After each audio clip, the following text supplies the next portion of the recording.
नमस्कार मु हिमांशु आपण देखिपे मो हाथ में गोटे बही अच्छी सबुठारु दीर्घ राति। यह एक गल्प संकलन 12 गोटी गल्प अच्छी।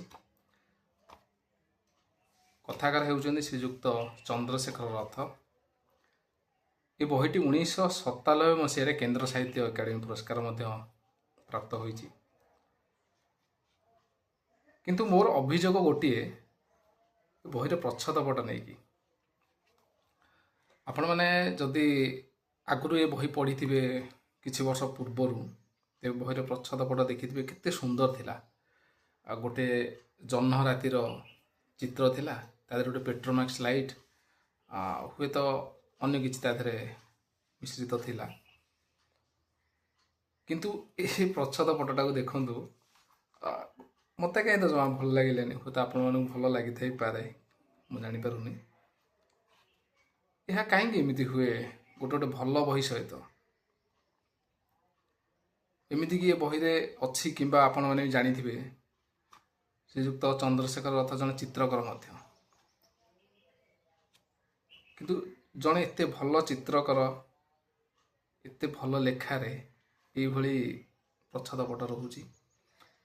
वीडियोटा कर कारण हूँ मुझे सप्तम राज्यस्तरीय पुस्तक मेला को जाइली ये बहीर प्रथम प्रकाशन बेले जो प्रच्छदपट थिला अर्थात तार जो पोस्टर थिला सेटा आपण देखिथिबे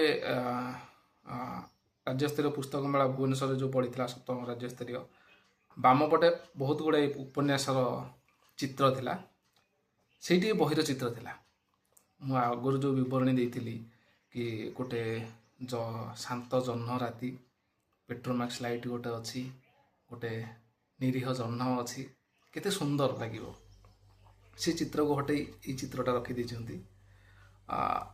हुए तो क्या खराब लगे कि मत लगुच जमी जो 12 गोटी गल्प गोटे 12 गोटी हीरा हीरा खंड को आपण हाथ में गोटे पेपर रे गुड़े आपन के दे देइछंती ये लगुच।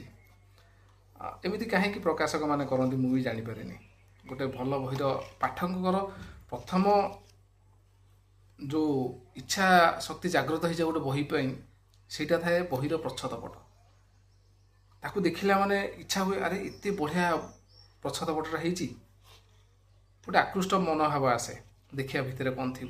हाँ लेखक तो अति प्रिय रहती आउ बहुत ना भी अच्छी लेखकर किंतु प्रच्छदपटटा आउ गोटे आकृष्टि गोटे आकर्षण गोटे पाठक प्रति मत तो आकर्षण करथिला से जो पोस्टर कथा मु कहली गोटे जह्न रातिर चित्रटा किंतु बही सहित भी मिसी जाउतला सब दीर्घ राति अर्थात से अवश्य जह्न राति हो किंबा अंधार राति हो अमावास्यर हो किंतु रात्रि गोटे चित्र थिला बहुत बढ़िया लगुला।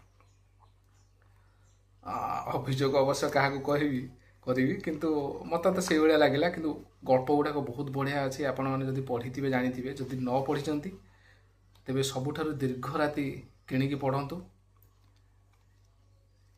आपण जानवे जीवनर मर्म कौन गोटे गल्प केमिति लेखा जाए केते सुदृढ़ होता है केते आगू को उड़ी पारे बहुत बहुत सुंदर गल्प गुड़ाक अच्छी मु तो मात्र 2-3टा पढ़ी आउ पढ़िया को जाऊँगी केवल मत पोस्टर जो टिके भल लगे बोली वीडियोटा कर। धन्यवाद।